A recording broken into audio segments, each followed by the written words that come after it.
डोसा सबका फेवरेट होता है, चाहे वो ब्रेकफास्ट हो, लंच हो या डिनर हो, किसी भी टाइम आप डोसा खा सकते हैं। ये अपने आप में ही एक कंप्लीट मील है। और अगर डोसा घर में बना हो तो उसकी बात ही अलग है। Hello guys, welcome back to my Fauji Baksa. तो आज मेरे फौजी किचन में है आपके लिए एक यम्मी मसाला डोसा। तो मैं आज आपको सिखाने वाली हूँ सारे टिप्स एंड ट्रिक्स जिससे हमें मिलने वाला है एक बिल्कुल crunchy crispy thin paper dosa. And you will be surprise to know कि आपके किचन में जो इंग्रेडिएंट अवेलेबल है ये उसी से बनने वाला है। तो चलिए हम बिना देर किए स्टार्ट करते हैं डोसा बनाना। तो इसके लिए आपको चावल लेने हैं। आप कोई भी चावल ले सकते हैं, कोई भी। तो आपको ज़रूरी नहीं है कि इडली राइस ढूंढना है, डोसा राइस अलग से ढूंढना है। नो, आप कोई भी चावल जो आपके घर में अवेलेबल हैं। तो मेरे पास ये अवेलेबल थे, आप देख सकते हैं किस तरह के चावल है। तो उनको मैंने लिया है। 3 कटोरी चावल हमें लिया है। 3:1 का रेशो चलता है। 3 चावल एक एक रेशो होगा दाल का। दाल आपको लेनी है उड़द, धुली हुई उड़द दाल लेनी है। 3:1, तो 1 कटोरी दाल, 3 कटोरी चावल। इन दोनों को अच्छे से वॉश करना है आपको। क्योंकि अच्छे से वॉश करना इसलिए इम्पॉर्टेंट है क्योंकि जो ये पानी है जिसमें ये भिगाए हैं मैं वही पानी यूज़ करूँगी इसको ग्राइंड करने के लिए। अब एक छोटा चम्मच हम मेथी दाना डालेंगे दाल में, और बिल्कुल थोड़ी सी आधी मुट्ठी हम चना दाल यहाँ पे डालने वाले हैं।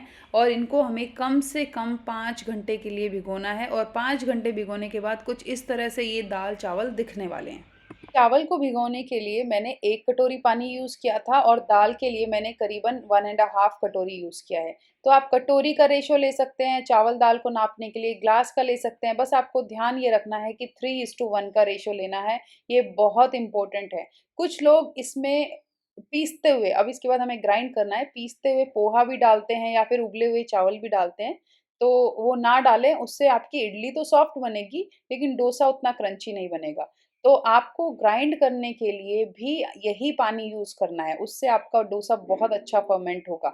तो सबसे पहले हमें दाल को पेस्ट करना है। कुछ लोग क्या करते हैं कि दोनों को एक साथ भिगो देते हैं। तो वैसा ना करें, थोड़ा-सा मेहनत कर लें प्लीज़, क्योंकि अगर परफेक्ट डोसा चाहिए तो इतना तो करना पड़ेगा। ऑल्दो आप मैंने उससे भी ट्राई किया है बट मुझे ये तरीका ज़्यादा अच्छा लगा। तो दाल का हमने एकदम बिल्कुल सॉफ्ट पेस्ट बनाया है। लेकिन चावल में ऐसे छोटे-छोटे ऐसे ग्रैन्युल्स उसके रहने चाहिए, छोटे-छोटे पीसेस रहने चाहिए। एक दरदरा सा उसको पीसना है हमें। अब इन दोनों पेस्ट को जो हमने पीसा है, हम एक बड़े पतीले में, ये ध्यान रखिए जिस बर्तन में आप डाल रहे हैं वो थोड़ा बड़ा होना चाहिए क्योंकि ये फर्मेंट होगा तो काफ़ी इसका क्वांटिटी डबल हो जाता है ऑलमोस्ट। तो बड़े पतीले में हमको डालना है। इस स्टेज पे नमक नहीं डालें क्योंकि कई वीडियोस में दिखाते हैं कि आपको सॉल्ट डालना है, बट सॉल्ट ना डालें। और अपने हाथ से, जी हाँ, इसमें आपको स्पून यूज़ नहीं करना है, अपने हाथ से इसको बहुत अच्छे से कम 10 मिनट तो ज़रूर इसको अच्छे से मिक्स करें। और इसको ढक कर रख दें किसी वार्म जगह पे, किचन में जहाँ पे आप दही जमाते हैं उसी तरह का टेम्परेचर इसको चाहिए।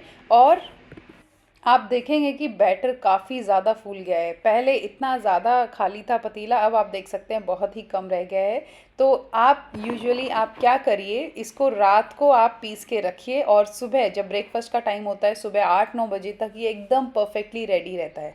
तो मैं लंच में भिगो देती हूँ, रात को पीस देती हूँ और सुबह परफेक्ट ब्रेकफास्ट के लिए एक बैटर रेडी है। देख सकते हैं आप कितना अच्छे से ये फर्मेंट हुआ है। अभी गर्मी का मौसम है तो ये बहुत इजीली हो जाता है, सर्दियों में थोड़ा सा इशू आता है तो आपको इसको अच्छे से कवर करके रखना पड़ता है। तो ये देखिए बिल्कुल परफेक्ट डोसा बैटर बना है। अब मैंने यहाँ पे एक तवा लिया है, उसको आप किसी कपड़े की हेल्प से क्लीन करें। थोड़ा सा मैंने यहाँ पर बैटर डाला है और आपको तेज़ यहाँ पर फ्लेम रखना है। पहले तवा बिल्कुल तेज़ गर्म होना चाहिए और जब आप बैटर फैलाएंगे तब वो थोड़ा सा उसकी गैस को आप कम कर दीजिए और इस तरह से गोल गोल गोल गोल बिल्कुल हल्के हाथ से, अगर कुछ गड़बड़ हो गया है तो उसको वहाँ पे रोके नहीं, आप अपने हाथ को गोल गोल घुमाते रहें और इस तरह से आपको फैलाना है। हल्का सा आप घी तेल जो भी आप डालना चाहें तो वो यहाँ पर उस पर एक डैश कर सकते हैं और फिर इसको सिकने दें, अच्छे से सिकने दें। और आप देख सकते हैं किस तरह से परफेक्टली ये डोसा मैंने फैलाया है बैटर। हो सकता है कि आपसे पहला दूसरा डोसा ना बने, तो आप ये नहीं सोचिएगा कि अच्छा डोसा नहीं बनेगा या नहीं बन सकता। तो उसको 2-3 घंटे के लिए और फर्मेंट होने दें। एंड उसमें थोड़ा सा आप कंसिस्टेंसी का ज़रूर ध्यान रखें कि बैटर जो है ना तो ज़्यादा गाढ़ा हो ना ज़्यादा पतला हो।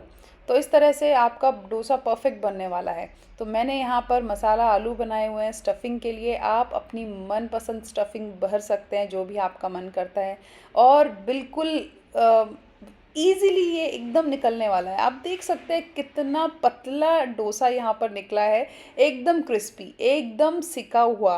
एंड ये जो बबल्स बीच में आपको दिख रहे हैं, ये आपको दिखा रहे हैं कि ये एकदम परफेक्टली फर्मेंट हुआ है।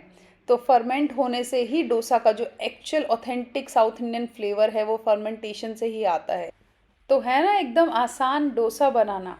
सिर्फ आपको क्या ध्यान रखना है कि आपने जो रेशो लिया है दाल और चावल का वो ध्यान रखना है, 3:1। 1 चम्मच मेथी ज़रूर डालनी है उसमें, और इसमें थोड़ी चना दाल डालनी है। चना दाल से आपका डोसा एकदम क्रिस्पी बनेगा। थोड़ी चना दाल, अगर आप ज़्यादा चना दाल डाल देंगे तो आप सेम बैटर से अगर इडली बनाएंगे तो वो हार्ड बनेगी। तो ये थोड़ा सा ध्यान रखना है कि आपको आधी मुट्ठी या 1 मुट्ठी तक भी आप इसमें डाल सकते हैं। और ये जो आप बैटर बनाकर रखेंगे, ये कम से कम 10 दिन तक आप इसको फ्रिज में रख सकते हैं। ये एकदम परफेक्ट बैटर रहता है और लास्ट दिन तक एकदम क्रिस्पी क्रंची डोसा बनता है। तो जब भी मेरे घर पार्टी होती है तो साउथ इंडियन जब प्लेटर मैं बनाती हूँ तो इस तरह से मैं बहुत सारा बैटर बनाती हूँ, और उसी से ही डिफरेंट डिफरेंट चीज़ें हम बनाते हैं। तो मैं आपको वो बहुत जल्दी शेयर करने वाली हूँ। तो देखिए तैयार है एकदम क्रिस्पी डोसा। तो मैं आपको एक बार और जल्दी से एक और डोसा दिखाती हूँ। आप देख रहे हैं किस तरह की कंसिस्टेंसी है। तो ये कंसिस्टेंसी का ध्यान रखना है। थोड़ा अगर आप घी तेल ऑयल कुछ भी डालना चाहते हैं तो ग्रीस कर सकते हैं तवे को। फिर आपको क्या ध्यान रखना है, इसको सर्कुलर मोशन में चलाना है। अगर बीच में आपका कुछ गड़बड़ हो गया है फैलाते हुए तो उसको वहाँ पर रोकना नहीं है, आपको आगे बढ़ते जाना है और नेक्स्ट उसको फैलाते जाना है। कंसिस्टेंसी ऐसी होनी चाहिए कि वो बहुत गाढ़ा ना हो कि वो रखा हुआ है जैसे हम चीला का बैटर बनाते हैं वैसा ना हो, और ना ही बहुत रनी हो कि आपने तवे पे डाला और वो बहना शुरू हो जाए। तो इस तरह से आपको हर डोसा इसी तरह का परफेक्ट। और आपने देखा एक चीज़ नोटिस की यहाँ पर कि जैसे ही वो सिकना शुरू हो जाता है वो अपनी साइड छोड़नी शुरू कर देता है। वो अपने आप ही साइड छोड़नी शुरू करेगा जैसे ही आप इसको डाल देंगे और वो पकना शुरू हो गया। तो देख रहे हैं किस तरह का एकदम लेयर्ड सर्कुलर, जो हमें अच्छी बढ़िया साउथ इंडियन ऑथेंटिक शॉप्स में मिलता है उसी तरह का ये आपको यहाँ पर दिख रहा है। डोसा को आप किसी भी तरह से खा सकते हैं। आप इस तरह की स्टफ़िंग बना सकते हैं, या फिर सिंपली पनीर ग्रेट करके नमक मिर्च डाल करके उस तरह की स्टफ़िंग बना सकते हैं।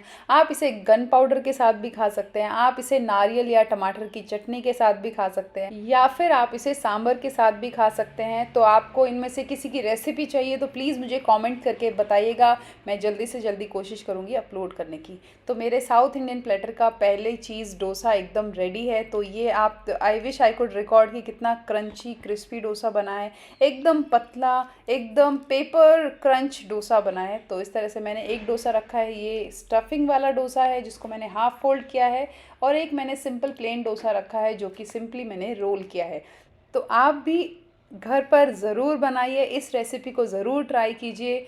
यकीन मानिए कि ये रेसिपी विदाउट फेल है। आप डेफिनेटली बहुत अच्छा क्रिस्पी डोसा इससे बनाएंगे, और इसे जल्दी से शेयर कर दीजिए अपने फ्रेंड्स के साथ, अपनी फैमिली के साथ। और यस, नेक्स्ट वीडियो में मैं आपके लिए कुछ और लेके आने वाली हूँ इसी साउथ इंडियन प्लेटर से।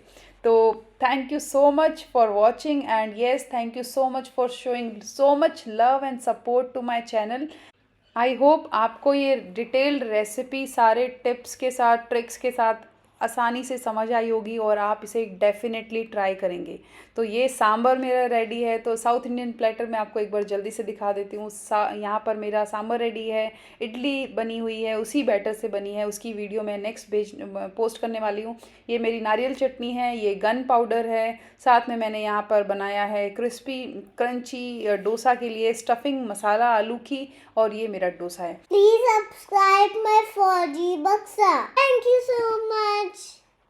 Bye bye.